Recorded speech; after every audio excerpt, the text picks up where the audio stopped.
ही जितना हम तड़पतनी जितना हमरा एबरा आग में झेरो तनी तितना भगवान ओकर हिसाब करी। की केस को बार बार चार्जशीट करना ये उचित बनता है क्या?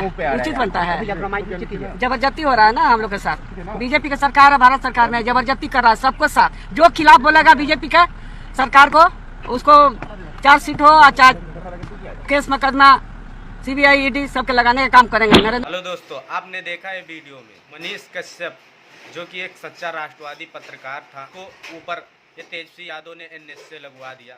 आज उसकी माँ देखा वीडियो में देखा होगा बिलक बिलक कर रो रही है और दूसरे का दर्द कोई नहीं समझ पाता है, लेकिन जब अपने पर बीतती है तब अपने को वो दर्द एहसास होती है।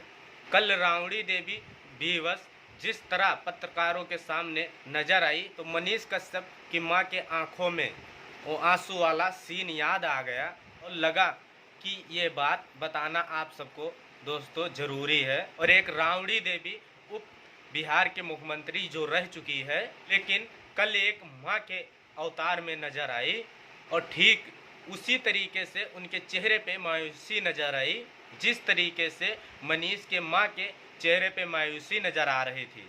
और सबसे बड़ी बात है दोस्तों, कल रावड़ी देवी विधानसभा पहुंची थी और पत्रकारों ने उन पर सवाल किया और सवाल था तेजस्वी यादव पर जो चार्जशीट दाखिल की गई है, तेजस्वी यादव को जेल भेजने की तैयारी हो रही है, तो इस पर आपका क्या कहना है?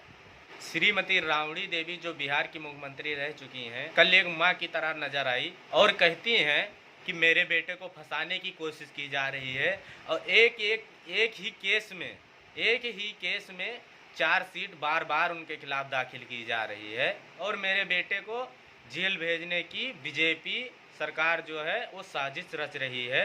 जब पत्रकारों ने पूछा बीजेपी सरकार आपके बेटे पर साजिश क्यों रच रही है, श्रीमती रावड़ी देवी कहती हैं कि मेरा बेटा बीजेपी को खिलाफत करता है और केंद्र सरकार को खिलाफत करता है और जो भी केंद्र सरकार का खिलाफत करता है उस पर इसी तरह की कार्रवाई होती है और उसको जेल भेज दिया जाता है और उस पर CBI और ED लगा दिया जाता है। उसके यहाँ छापे मारे जाते हैं और उसको मानसिक रूप से परेशान किया जाता है और उसको अनेकों रूप से परेशान किया जाता है और उसकी कैरियर को चौपट कर दिया जाता है।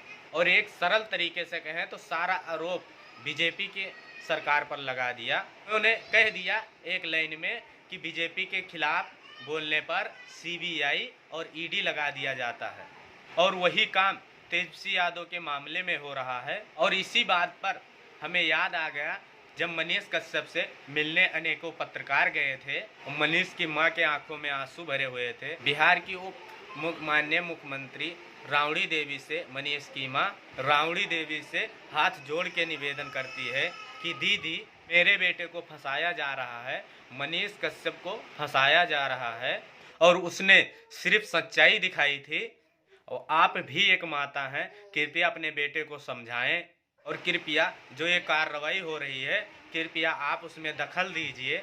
और मनीष कश्यप की मां रावड़ी देवी से हाथ जोड़कर विनती करती है और उस समय इसका काफ़ी मजाक उड़ाया गया और श्रीमती रावड़ी देवी जी को वो समझना पड़ेगा कि जो दूसरे के बेटे के साथ ऐसा करोगे तो कल हमारे बेटे के साथ हो सकता है। सबसे बड़ी बात दोस्तों ये है कि रावड़ी देवी यही कह रही थी जो सरकार और सत्ता से सवाल करेंगे तो ये अपराध के श्रेणी में आता है। ठीक यही बात तो मनीष कश्यप की माता जी ने भी कह रही थी। सरकार और सत्ता से मेरे बेटे ने सवाल किया, अन्याय और भ्रष्टाचार के खिलाफ आवाज उठाया, तमिलनाडु मुद्दे पर उसने वीडियो बनाया, नया मुद्दा सामने आया है और मनीष कश्यप जिस मुद्दे पर वीडियो बनाया था उस मुद्दे पर बहुत सारे चैनलों ने वीडियो बनाया था और सबसे आगे वीडियो बनाया था दैनिक भास्कर ने बनाया था। आपको जानकर दैनिक भास्कर को कोर्ट में माफ़ी मांगने कर उन पर किसी तरीके से आगे कार्रवाई नहीं हुई और मनीष कश्यप उसी रिपोर्ट पर बाद में वीडियो बनाई तो उस पर क्या कार्रवाई हो रही है आप लोग देख रहे हैं। और मनीष कश्यप की मां इसी तरीके से सवाल कर रही थी और रावड़ी देवी से गुहार लगा रही थी, मेरे बेटे पर FIR किया जा रहा है और मेरे बेटे पर NS से लगवाया जा रहा है जो कि वो निर्दोष है और एक सच्चा राष्ट्रवादी पत्रकार के ऊपर NS से लगवाकर उसको जेल में डलवा दिया। उसकी माँ गुहारें लगा रही थी, लेकिन उसको माफ़ी नहीं मिली। तो गाइस आज के लिए इतना ही, और तब तक के लिए जय हिंद।